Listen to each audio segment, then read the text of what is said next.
Hello everyone, Miss Carrie here from Miss Carrie's Creations. Today's project is an adventurous teen scrapbook page that was created for a sketch challenge. In this video, I'm going to show you how I altered this scrapbook sketch and share some ways that I added layers with paints and stencils to create this vibrant scrapbook layout. I can't wait to share this project with you. I'm working with the Rugged kit from Not Just for Boys Kit Club. As you can see, this is filled with a variety of patterns and prints from 49 and Market, Pebbles, American Crafts, Photo Play, and Reminisce. This kit also includes a 12 by 12 orange letter sheet from Bella Boulevard, a Photo Play sticker sheet, chipboard elements, which are always fun to work with, some thickers from Vicki B, and this cool cardstock title cut. Each month, Not Just for Boys creates a collection of items that pair perfectly with their main kit. The Essentials kits has some awesome elements that you might want to consider grabbing. The Rugged Essentials comes with these thicker letters that have a subtle grid design, Cool Boy foam stickers, sweet appliques, and buttons. When you visit this site, you'll also discover a few more items in the shop, like these acrylics. I love how Not Just for Boys places their items in reusable packaging. On the back of each package label, there are images and elements that you can use on your projects. Isn't that awesome? As I create this project, I'll bring in a few more items to this layout, and I'll list those in the description below, along with the link to the kits that I'm sharing with you today. I've selected the all stripe pattern for my background, and it's filled with colors that match my photos. I'll be recording a memory of this sweet girl racing, and I want my page to be filled with a lot of movement and bright colors. The Rugged kit is a perfect choice. Each month, Not Just for Boys has a challenge in their Facebook community. This month, it's a sketch challenge. I'm going to pop the sketch design right over here so that you can see what that looks like. Now, I believe that sketches are a great starting point and they can easily be altered. I always start with the space where the photos sit.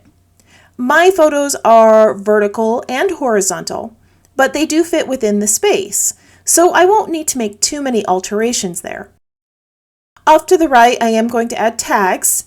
These were cut using the Debut Tags cut file. I cut out a few more tags than are shown on the sketch, but I'm not sure if I'm going to use them. I hope to be able to use these little tags because the images and the word epic fit with the theme of the page. For the circle shapes, I'm using film reels from the Patina cut file. This shape is similar to the wheels on the go-kart, and the black will balance out all the bright colors that I've selected for the page. I'm going to sit my title cut right over here, and now I have a basic plan for the layout. It is similar to the sketch in many ways, but I know I'm probably going to make a few alterations as I assemble the page. One of the more difficult decisions I had to make for this layout was the backing for my photos. I wanted something just as bright and colorful as my tags, but the pattern I wanted to use was on the back of my background pattern paper. Now, I tried to go through the kit and select another pattern paper, but I just have my heart set on those stripes. So I'm going to do something a little bit risky and cut out a piece from my background paper. This takes a little bit of time to prep for. I don't want to mess up that background pattern. So I've gone ahead and I've marked the placement for my photo, and then I cut out a piece of scrap cardstock the same size as the photo frame that I'm going to need. I'm going to take some time to make sure that everything is perfectly aligned on my background. I swear I did this 4 or 5 times before temporarily adhering that cardstock in place. I am holding my breath just as much as you are right now, but it looks like this is going to work. The stripe pattern fits perfectly in place, and now I have an awesome pattern to frame my photos. All right, let's work on a less stressful part of the project and add some mixed media to the tags.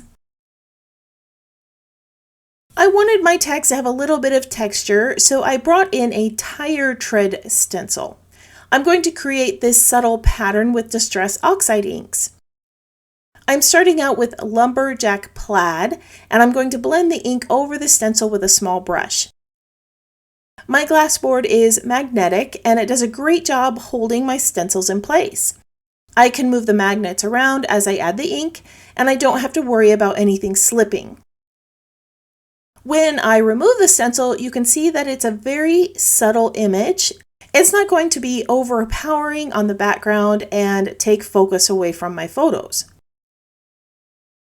I'm going to continue adding this tire tread design to each one of the tags. If you're not a fan of stenciling, you could add some stamped images, use pattern paper, or wrinkle up your tags for texture.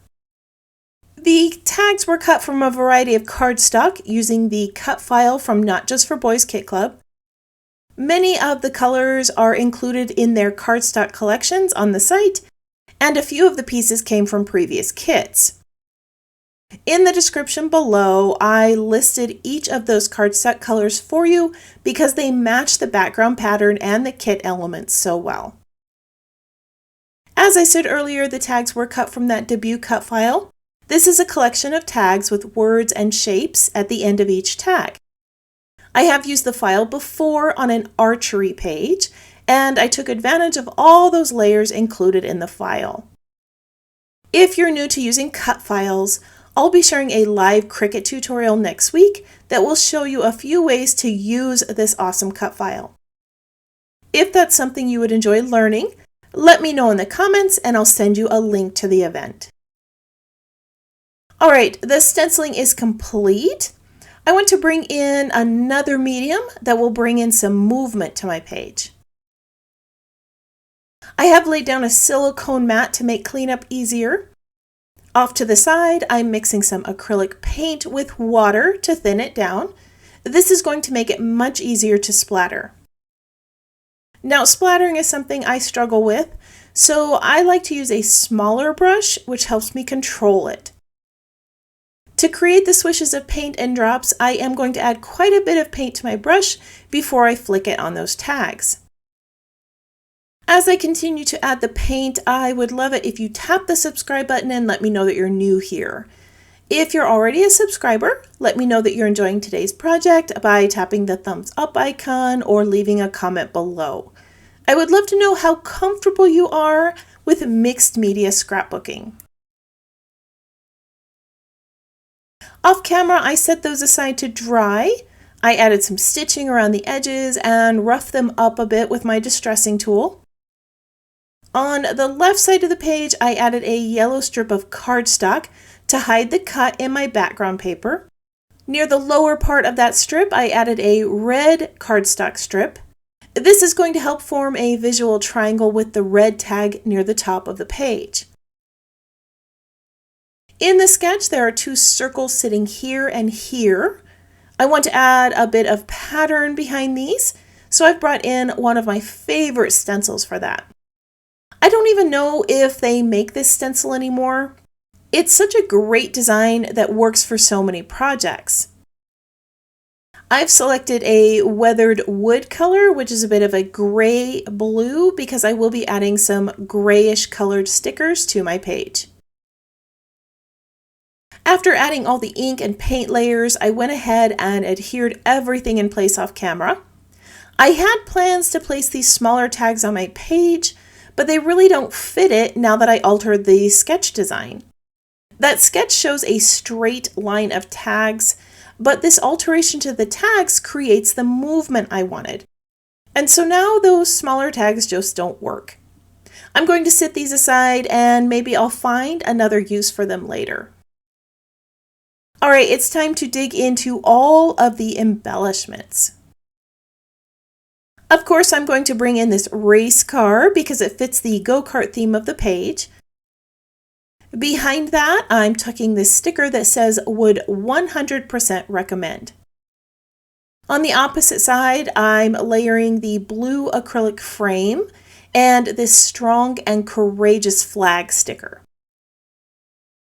Over the top of the two, I'm adding this foam sticker that says "A little dirt never hurt." I love how embellishments can create a storyline on a scrapbook page. To finish off these spaces, I'm going to add some little chippies. I wanted these to match her gloves and have a worn look like the tags. I painted each one with cerulean blue paint, then dry brushed the black over the top. At this point of my process, I like to take a look at all the items I've added to make sure my page is in balance. I have some red here and here, so I need to bring another item up here to create a visual triangle. This triangle also helps frame the photos and keep those in focus. My page only has one dark blue piece, and I'll be adding another one with the title. So I'm going to add this foam sticker here that says "Born to Ride." I'm going to assemble my title and add it to the page along with a few additional items. Then I'll share the completed layout with you. Here is that awesome design filled with bright colors and patterns. I'm going to pop the sketch right back up on the screen so that we can compare the two. My layout is rather similar, but I did alter a few elements to fit the theme of my page. Instead of 3 photos, I have 2 because one of my photos was a vertical shot. I also replicated the tag design. Mine are a bit wonky to create some movement, and each one has pattern and texture created with the stencil and paint. Instead of solid circles, I used reels, but again, they are in the same place. Over the tags, I added the flowing twine, then placed my title vertically over here. This was also cut from a Not Just for Boys cut file. I did add an additional fill layer behind it. If you'd like to know how I did that, I have a 5-minute Cricut class that you can view. The last item I added was a black border. This was done with a small ink pad that I ran along the edges. I like how this gives it more of a grungy look that frames the pieces on my page. This awesome teen scrapbook page was inspired by a sketch challenge in the Not Just for Boys Facebook community. Most of the items on the sketch were the same, but I added my own personal touch with stencils, paint, and ink. I also altered a few items like the placement of the tags, number of photos, and title placement. The elements in the rugged kit fit these photos so well, and I love how this layout turned out. If you're one who enjoys pinning photos to inspiration boards, I have added still shots of this layout on the Not Just for Boys Kit Club blog and on my website for you to use. If you would like more ideas for using this kit, or would like to join this month's sketch challenge, you can join the Not Just for Boys Kit Club community on Facebook and see even more designs. I want to thank you for joining me for another scrapbook project. If you have any questions about the project or supplies listed below, feel free to post that in the comments. I hope you have a wonderful week, and I can't wait to see what you create.